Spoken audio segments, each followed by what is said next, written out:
Gaano ba kasarap ang mag-alaga ng manok? Hello mga ka-farm friends! For this video, let's dive into the awesome benefits of raising chicken, specifically the Rhode Island Reds. Unang-una is ang pagkakaroon ng fresh eggs daily.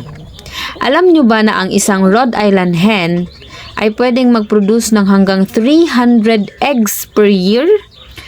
That's like having a personal egg factory in your backyard. Yes.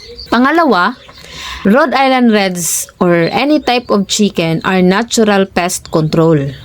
Ang mga manok ay mga master foragers, kumakain ng mga insekto, peste na nakakasira sa inyong halaman. Para silang mga mini gardeners.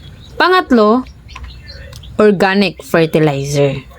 Ang dumi ng manok ay mayroong nitrogen, phosphorus at potassium, mga nutrients na kailangan ng mga halaman. Pwede niyong gawing pataba sa inyong garden. Ating bida, ang Rhode Island Red. Originally, breed sa Estados Unidos. Ang Rhode Island Red ay isa sa mga pinakasikat na breed sa mundo dahil sa kanilang tibay, produktibong pag-itlog at masarap na karne. So, dalawa ang purpose ng Rhode Island Red, egg production and meat production. At ang best part, nakaka-relax o nakakaaliw alagaan ang mga ito.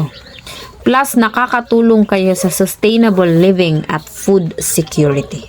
Sa pag-aalaga ng manok ay hindi lang tungkol sa mga itlog, kundi tungkol sa pag-aalaga ng buhay at paglikha ng kinabukasan.